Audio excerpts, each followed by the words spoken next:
देश दुनिया की सारी बड़ी खबर के साथ के सामने मौजूद दोस्तों चलेंगे। सबसे पहले सबसे बड़ी अपडेट आपको बताएंगे 5 जिले और 15 विधानसभा की सीटों को प्रभावित करने वाले चुनाव के नतीजे सामने आ चुके हैं दोस्तों, जहां पर भारतीय जनता पार्टी कांग्रेस के सहयोगी से टक्कर ले रही थी, लेकिन बीजेपी और उसके सहयोगी दोनों को जोरदार तरीके का झटका दिया गया है। बताएंगे किस तरीके से बीजेपी चारों खाने चित्त हो चुकी है दोस्तों। इसी के साथ में लद्दाख से जुड़ रहा है ये पूरा मामला, डिटेल में जानकारी अब तक पहुंचाएंगे। इसी के साथ में चलेंगे एक और बड़ी अपडेट की तरफ, जहां पर मोदी और अमित शाह के बिहार के दौरे के बीच एक सनसनीखेज नया सर्वे सामने आया है दोस्तों। जानकारी डिटेल में अब तक पहुंचाएंगे। इसी के साथ में चलेंगे एक और बड़ी खबर की तरफ, जहां पर सोनम वांगचुक की गिरफ्तारी को लेकर देश भर के अंदर अलग अलग पार्टियों की ओर से जोरदार विरोध किया गया है दोस्तों। बताएंगे डिटेल में क्या है पूरा मामला। इसी के साथ में चलेंगे एक और बड़ी खबर की तरफ, जहां पर बीजेपी सरकार के पुलिस व्यवस्था से इतना ज्यादा नाराज हो गया सुप्रीम कोर्ट की दोस्तों की हर जगह सीसीटीवी कैमरा लगाने के लिए भी आदेश जारी कर दिया गया है। इसी के साथ में बताएंगे बिहार को लेकर मायावती ने कौन कौन से अपने उम्मीदवार मैदान में उतारे हैं दोस्तों। बसपा किस तरीके से बिहार का चुनाव लड़ने जा रही है, एक एक करके चलेंगे आज की सारी बड़ी अपडेट। लेकिन उससे पहले अगर आप भी मानते हैं कि आदिवासी समाज के लोगों के इलाके में बीजेपी को जो लगातार हार मिल रही है, यही बड़ा कारण है कि भारतीय जनता पार्टी लद्दाख में छठी अनुसूची लागू करने से डर रही है दोस्तों। अगर आप भी मानते हैं कि देश बदलाव चाहता है तो इस वीडियो को लाइक करके लाल बटन दबाकर चैनल को सब्सक्राइब करके बेल आइकन दबाकर कमेंट बॉक्स में अपनी राय जरूर लिखकर बताएगा और ज्यादा से ज्यादा वीडियो को शेयर कीजिएगा दोस्तों। चलते हैं सबसे पहले सबसे बड़ी ब्रेकिंग न्यूज अपडेट की तरफ, जहां पर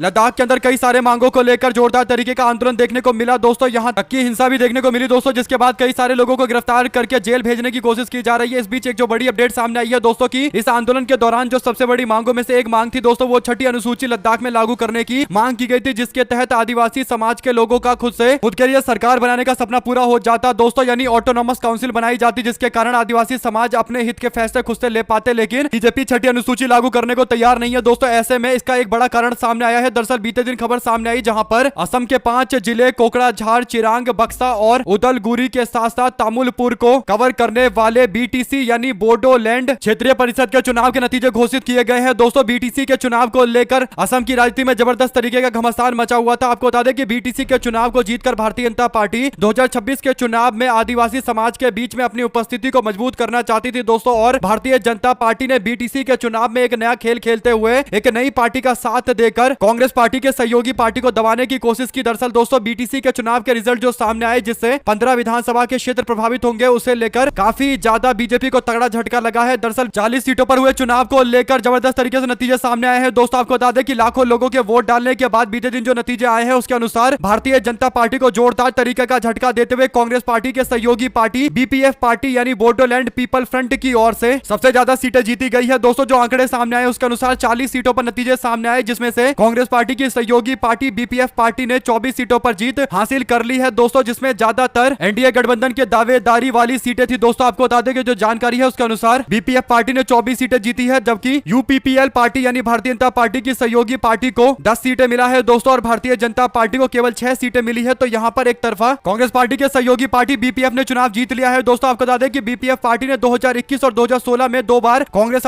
पार्टी के साथ मिलकर विधानसभा का चुनाव लड़ा था दोस्तों। ऐसे में बीपीएफ पार्टी जो बीजेपी के खिलाफ मोर्चा खोलती है और पूरे 5 जिलों और 15 विधानसभा सीटों पर भारतीय जनता पार्टी के दांत खट्टे करके रखे हुए हैं दोस्तों, उससे एक बात स्पष्ट हो गया है कि असम के विधानसभा चुनाव से पहले ये तगड़ा झटका भारतीय जनता पार्टी के लिए और खासकर आदिवासी समाज यानी बोडोलैंड के इलाके में इस तरीके की चुनावी नतीजों से एक बात स्पष्ट हो गई है कि भारतीय जनता पार्टी शायद इसी के कारण इतने ज्यादा डरी पड़ी है कि वो लद्दाख के अंदर 6th शेड्यूल यानी छठी अनुसूची को लागू करने से डरते हैं दोस्तों, क्योंकि फिर वहां पर भी ऑटोनॉमस काउंसिल बनेगा और वहां पर भी इलेक्शन होंगे और आदिवासी समाज के लोगों की पार्टी का दबदबा देखने को मिलेगा और भारतीय जनता पार्टी को फिर कोई पूछने वाला नहीं मिलेगा, जैसे असम के बोडोलैंड टेरिटोरियल काउंसिल के इलेक्शन के अंदर देखने को मिला था दोस्तों। आप लोग इस पूरे मामले पर 2 शब्द जरूर लिखकर बताएगा अगर आप भी मानते हैं कि इस तरीके के नतीजे जो असम से सामने आए हैं जरूर देश के अंदर भारतीय जनता पार्टी के डर को उजागर करते हैं, तो अपनी राय जरूर लिखकर बताएगा दोस्तों। चलते हैं एक और बड़ी अपडेट की तरफ, जहां पर लद्दाख के अंदर हुए हिंसा के मामले को लेकर कांग्रेस पार्टी के पार्षद के ऊपर कई सारे गंभीर आरोप लगाए गए दोस्तों। कांग्रेस के पार्षद फुनसोंग सांजिन सेपांग ने इस मामले को लेकर कहा है कि कुछ लोग कह रहे हैं कि मैं लद्दाख के हिंसा में शामिल था, ये बिल्कुल गलत है। उस वीडियो में जो व्यक्ति दिख रहा है वो मैं नहीं हूं। गलत बात कहने वाले सभी लोगों के ऊपर मानहानि का मुकदमा करूंगा। यानी दोस्तों कांग्रेस पार्टी के नेता को बदनाम किया गया, आरोप लगाया गया कि वो पूरे हिंसा में शामिल है दोस्तों, जबकि वो दूर दूर तक कहीं भी यहाँ पर मौजूद नहीं थे। अगर आप भी मानते हैं कि पूरी तरीके से कांग्रेस पार्टी को फंसाने के लिए जानबूझकर ये नैरेटिव तैयार तैयार किया गया। इस पूरे मामले पर कांग्रेस को भी संज्ञान लेना चाहिए और कड़ी कार्रवाई उन लोगों के खिलाफ करवानी चाहिए जिन लोगों ने यह अफवाह फैलाकर कांग्रेस पार्टी को बदनाम करने की कोशिश की है। दोस्तों 2 शब्द जरूर लिखकर बताएगा इस पूरे मामले को लेकर। अगर आप भी मानते हैं कि कहीं ना कहीं ये एक साजिश के तहत किया गया तो लिखकर जरूर बताएगा। इसी के साथ में दोस्तों बीजेपी आईटी सेल वाले और गोदी मीडिया वाले लद्दाख आंदोलन को बदनाम करने के लिए अलग अलग तरीके का बयान दे रहे हैं। दूसरी ओर भारतीय जनता पार्टी के पूर्व सांसद है दोस्तों जामयांग सेरिंग, उन्होंने एक बयान दिया है। नामग्याल कह रहे हैं कि निहत्थे प्रदर्शनकारियों के ऊपर गोली चलाई गई। उन्होंने मांग की कि मृतकों के परिजनों को आजीविका की सहायता दिए जाए, यानी मृतकों के परिजनों को सहायता राशि उपलब्ध करवाई जाए। कुल मिलाकर दोस्तों भारतीय जनता पार्टी के ये पूर्व सांसद है जिनका दावा है कि निहत्थे लोगों के ऊपर प्रदर्शनकारियों के ऊपर हमला करके उनकी जान ले ली गई, उनके ऊपर गोली चला दी गई। दोस्तों ऐसे में भारतीय जनता पार्टी के नेताओं का अलग तरीके का दावा है और बीजेपी के सांसद जो लद्दाख से पहले चुनाव जीत कर आए हैं 2019 में दोस्तों उनका अलग दावा है। ऐसे में आप लोग पूरे मामले पर अपनी राय जरूर लिखकर बताइएगा। चलते हैं एक और बड़ी अपडेट की तरफ जिसमें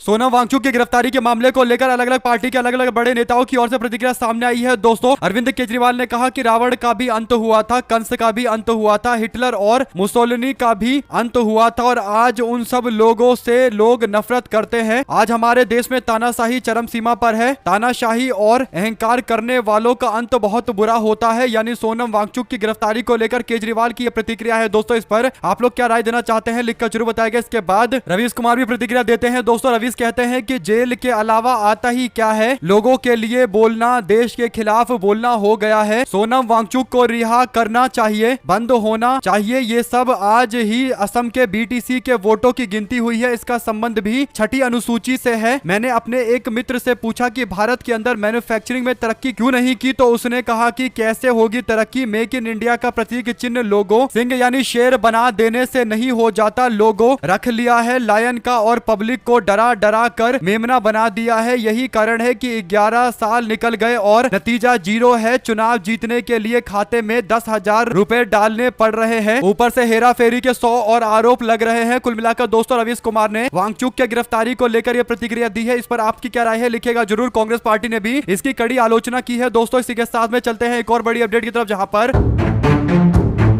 बिहार विधानसभा चुनाव को लेकर कई तरीके के सर्वे सामने आते हैं दोस्तों, लेकिन अभी हाल फिलहाल में नरेंद्र मोदी और अमित शाह के दौरे के बीच एक सर्वे जारी करते हुए लोक पोल ओपिनियन पोल ने अपना बड़ा दावा किया है। उन्होंने कहा है कि वो 3 सप्ताह से यानी लगभग 21-22 दिनों से बिहार के दौरे पर थे और लोगों से पूछा उन्होंने, तो लोगों के द्वारा जो राय दी गई उसके आधार पर उन्होंने सर्वे तैयार किया है। दोस्तों इस सर्वे में लोक पोल ओपिनियन पोल वाले बताते हैं कि बिहार विधानसभा चुनाव की बात करें तो इस बार एनडीए गठबंधन को भागलपुर रीजन के अंदर 6 से 8 सीटें मिल सकती है। यहाँ पर महागठबंधन से आगे एनडीए गठबंधन रहेगा। दरभंगा की बात करें तो यहाँ पर एनडीए को 15 से 17 सीटें और महागठबंधन को 11 से 13 सीटें मिल सकती है। यानी इस क्षेत्र में भी एनडीए गठबंधन को लीड रहेगी, वो आगे रहेंगे। कोसी क्षेत्र में 6 से 7 सीटें एनडीए को मिलेगा, लेकिन महागठबंधन भी 5 से 6 सीटें हासिल करेगा। और मगध क्षेत्र में एनडीए गठबंधन को 10 से 12 सीटें मिलेगी, लेकिन यहाँ पर मगध क्षेत्र में आरजेडी अपना दबदबा दिखाएगी दोस्तों और 14 से 16 सीटें इंडिया अलायंस से जीतकर यहाँ पर लीड हासिल करेगा। मुंगेर के अंदर भी एनडीए गठबंधन 10 से 11 सीटें, जबकि महागठबंधन 10 से 12 सीटें जीत सकती है। यानी महागठबंधन के यहाँ ज्यादा सीटें जीतने के चांस है दोस्तों। और पटना क्षेत्र के अंदर पूरी तरीके से एक तरफा महागठबंधन के पक्ष में माहौल है। यहाँ पर दावा किया गया है कि 14 से 16 सीटें एनडीए के लोगों को मिलेगी, जबकि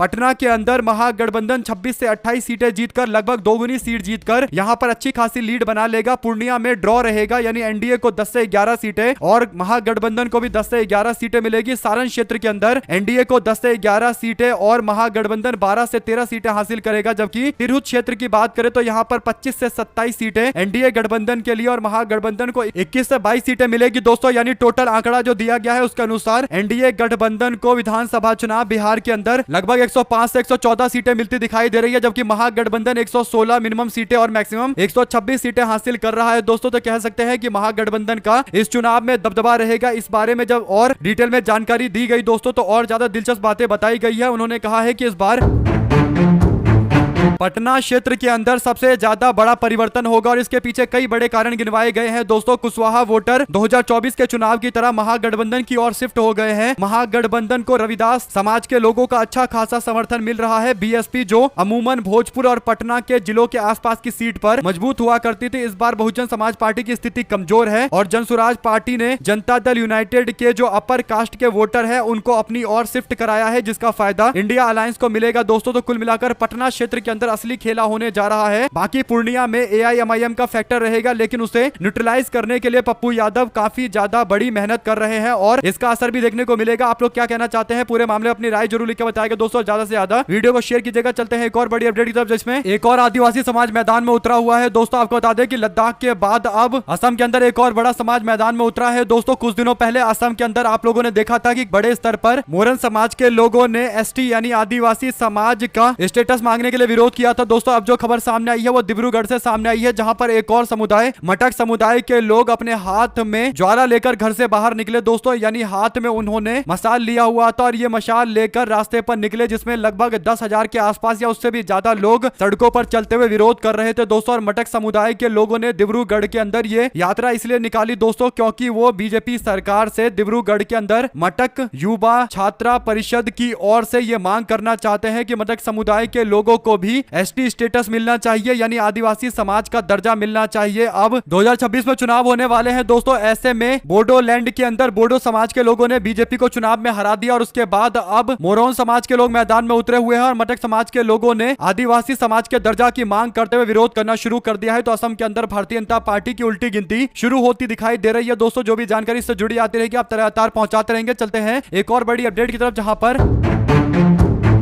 समाजवादी पार्टी के नेता अखिलेश यादव बार बार अभी हाल फिलहाल के अंदर ही हुए उपचुनाव को लेकर कई सवाल खड़े करते हैं दोस्तों। उत्तर प्रदेश के कुंदरकी विधानसभा सीट पर 2024 में हुए उपचुनाव को लेकर सपा ने साफ तौर पर कहा कि यह मुस्लिम बाहुल्य सीट थी, यहां पर बीजेपी के जीतना पॉसिबल ही नहीं था, यानी भारतीय जनता पार्टी के जीतने का तो कोई सपना भी नहीं देख सकता। तो यहाँ बीजेपी का उम्मीदवार इतने बड़े अंतर से चुनाव कैसे जीत गया, ये बड़ा सवाल उठाया गया दोस्तों। आपको बता दें कि अब इस मामले को लेकर कांग्रेस पार्टी ने बड़े सवाल खड़े किए। उन्होंने कहा कि अब चुनाव आयोग के डेटा से साबित हुआ है कि इस चुनाव में भयंकर वोट चोरी की गई है। स्क्रोल यानी एक न्यूज एजेंसी स्क्रोल ने चुनाव आयोग के आंकड़ों का विश्लेषण किया दोस्तों, जिसके मुताबिक वोटरों को डराने धमकाने के अलावा मतदाता सूची में हेरफेर की गई। इसके बाद कांग्रेस पार्टी ने आगे और जानकारी देते हुए इस रिपोर्ट के हवाले से लिखा कि कुंदरकी पारंपरिक रूप से समाजवादी पार्टी का गढ़ रही है। 2024 के उपचुनाव में बीजेपी के उम्मीदवार रामवीर सिंह ने सपा के मोहम्मद रिजवान को 1,40,000 वोटों के अंतर से चुनाव हरा दिया। ये जीत चौंकाने वाली इसलिए थी क्योंकि इससे पहले समाजवादी पार्टी यहां पर बड़े अंतर से चुनाव जीत रही थी दोस्तों। सपा ने 12, 17 और 22 में 17,000, 10,000 और 43,000 के वोटों के अंतर से चुनाव जीता था। कुंदरकी में 2024 के उपचुनाव में बीजेपी को 1-2 नहीं बल्कि 77% वोट मिल गया, जबकि 2022 में जब विधानसभा के चुनाव हुए थे तब भाजपा को केवल 30% वोट मिला था दोस्तों। यानी पिछले चुनाव में 30%, उपचुनाव में 77%। सोचिए कितना इजाफा हो गया है, लगभग 37% के वोट शेयर का जंप देखने को मिल रहा है दोस्तों। ये तो कहीं दिखता ही नहीं है, लेकिन एकदम चमत्कार जैसी स्थिति हुई है दोस्तों। समाजवादी पार्टी को उपचुनाव में मात्र 11.5% वोट मिला, जबकि 2022 के चुनाव में सपा को 46% वोट मिला था। यानी समाजवादी पार्टी को यहां पर 35% कम वोट मिला और वो वोट बीजेपी की ओर शिफ्ट हुआ है दोस्तों। मई 2024 में जब लोकसभा के चुनाव हुए तो कुंदरकी में बीजेपी को 32.5% के आसपास वोट मिला था दोस्तों। नवंबर में जब चुनाव हुए तो विधानसभा के उपचुनाव में बीजेपी 76.7% के आसपास वोट इकट्ठा कर लेती है। ये अपने आप में चौंकाने वाली बात है दोस्तों। इसके बाद और बड़े खुलासे और बड़े स्तर पर किए गए दोस्तों। कुंदरकी के हमीरपुर गांव में मतदान प्रतिशत लोकसभा में 70% से गिरकर उपचुनाव में मात्र 18% रह गया। बीजेपी का वोट शेयर 17.6% से बढ़कर 84.1% हो गया। उपचुनाव में उन बूथ पर मतदान अधिक रहा जहां पर लोकसभा में बीजेपी ने अच्छा प्रदर्शन किया था और जहां बीजेपी कमजोर थी वहां पर मतदान नाटकीय रूप से गिर गया दोस्तों। यानी यूं कहिए कि जो भाजपा के विरोध में वोट डालने के लिए थे लोग जाने वाले, उनको या तो वोट डालने से रोका गया होगा या फिर उनके लिए व्यवस्था उस तरीके से नहीं की गई होगी कि लोगों ने वोट डालना जरूरी नहीं समझा दोस्तों। कुल मिलाकर ये नाटकीय अंदाज में एकदम से वोटिंग परसेंटेज गिर जाने का सीधा मतलब यह है कि कुछ ना कुछ इसमें बड़ा झोल है दोस्तों। इस मामले को लेकर scroll.in ने और बड़े खुलासे किए। 2 कदम और आगे निकलकर उन्होंने बताया कि वोट जोड़ने और काटने में जोरदार धांधली हुई। लोकसभा चुनाव से पहले मतदाता की संख्या 4.19% बढ़ी। मुस्लिम बाहुल्य सीटों पर वोटर की संख्या कम बढ़ी। लोकसभा चुनाव के बाद मतदान संख्या 1.9% घटी। मुस्लिम बाहुल्य सीटों और बूथों पर अधिक ज्यादा कटौती की गई दोस्तों। यानी 90% हिंदू बूथ पर 4% मतदाता बढ़ गए और 90%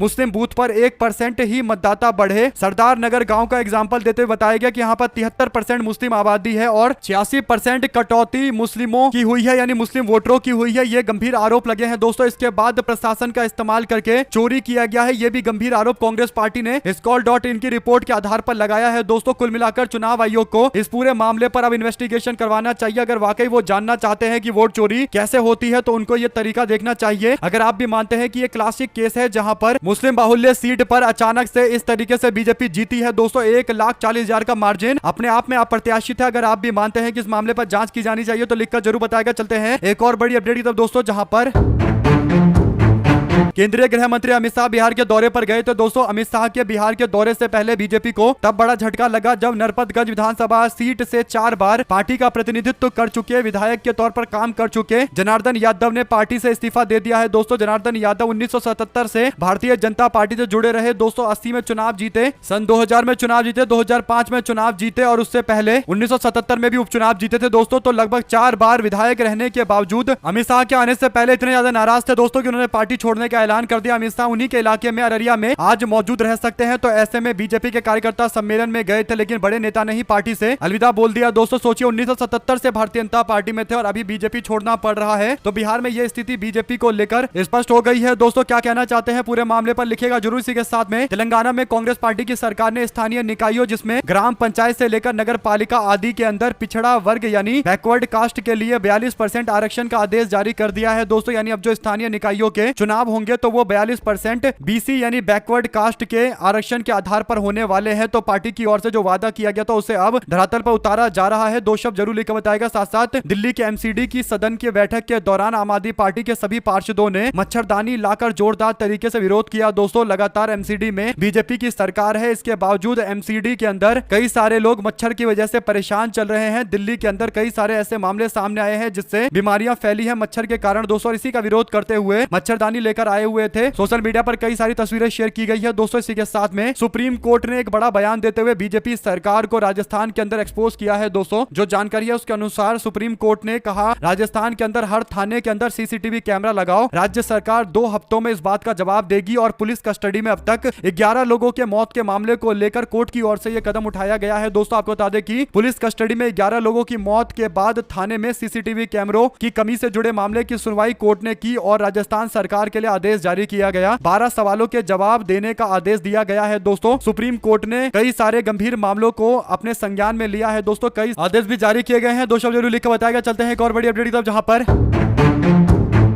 दिल्ली एनसीआर में पटाखे बनाने की इजाजत बिक्री पर रोक। सुप्रीम कोर्ट ने फैसला दिया है दोस्तों। कोर्ट ने कहा है कि ग्रीन पटाखे बना सकते हैं लेकिन बैन का आदेश ग्रीन पटाखों के ऊपर लागू नहीं होगा दोस्तों। यानी जिन पटाखों को फोड़ने से पानी और ऑक्सीजन निकलता है उन पटाखों को फोड़ा जा सकता है। ऐसे कई सारे टेक्निक आते हैं जिससे ग्रीन पटाखे बनाए जाते हैं दोस्तों, जिससे प्रदूषण नहीं होता बल्कि पानी निकलता है और उसका फायदा यह होता है कि एनवायरमेंट के अंदर पॉल्यूशन नहीं होता। और दिल्ली जहां पर आप लोगों को पता है कि नवंबर और दिसंबर में किस तरीके के हालात बन जाते हैं दोस्तों जब सर्दियों का टाइम होता है, इसीलिए कोर्ट की ओर से यह आदेश जारी किया गया है। इस पूरे मामले पर अपनी राय जरूर लिखकर बताइएगा और ज्यादा से ज्यादा वीडियो शेयर कीजिएगा दोस्तों। चलते हैं एक और बड़ी अपडेट की तरफ, जिसमें बिहार विधानसभा चुनाव को लेकर सियासी दलों की तैयारियां अपने अपने स्तर पर चल रही है, लेकिन बहुजन समाज पार्टी ने सारी पार्टियों से आगे लीड ले लिया है दोस्तों। उन्होंने अच्छा खासा अपना प्रत्याशियों का लिस्ट जारी करते हुए पार्टी की ओर से स्पष्ट कर दिया है कि वो सबसे पहले अपने प्रत्याशियों की लिस्ट जारी कर देंगे। बीएसपी ने बिहार को लेकर पहली लिस्ट में भभुआ से लल्लू पटेल और मोहनिया से ओम प्रकाश को मैदान में उतारा है। रामगढ़ से सतीश यादव उर्फ पिंटू यादव बहुजन समाज पार्टी के टिकट पर चुनाव लड़ेंगे दोस्तों। इसके बाद बीएसपी ने 3 विधानसभा सीटों पर प्रत्याशियों का ऐलान करते हुए कहा है कि जल्द और भी सीटों पर प्रत्याशियों का ऐलान कर दिया जाएगा। तो बसपा तो पूरी तरीके से बिहार चुनाव के मद्देनजर तैयार दिखाई दे रही है दोस्तों। और बहुजन समाज पार्टी कम से कम 5 से 6 सीटें बिहार में ऐसी है, खासकर जो उत्तर प्रदेश से सटे हुए इलाके हैं वहां पर अपना दबदबा रखती है दोस्तों। हालांकि बहुजन समाज पार्टी कितना मजबूती से चुनाव इन इलाकों में लड़ेगी इस पर निर्भर करेगा कि बहुजन समाज पार्टी का नेतृत्व कौन संभालेगा। क्या आकाश आनंद प्रचार करने आएंगे या फिर बहन कुमारी मायावती जी खुद प्रचार करने के लिए आएंगे। जो भी जानकारी इससे जुड़ी आएगी दोस्तों आप तक लगातार पहुंचाते रहेंगे। चलते हैं एक और बड़ी अपडेट की तरफ, जहां पर सोनम वांगचुक को गिरफ्तार किया गया दोस्तों। लेकिन वांगचुक ने गिरफ्तारी से पहले एक वीडियो जारी किया। उन्होंने कहा कि मुझे गिरफ्तार होने का बिल्कुल भी डर नहीं है, मैं तो इंतजार कर रहा हूं कि मुझे गिरफ्तार करे क्योंकि मेरा जेल में होना देश को ज्यादा जगाएगा बजाय बाहर होने के। तो सोनम वांगचुक की ओर से ये बयान सामने आया है दोस्तों। इस पर आपकी क्या प्रतिक्रिया है? 2 शब्द जरूर लिखकर बताएगा। चलते हैं एक और बड़ी अपडेट की तरफ, जहां पर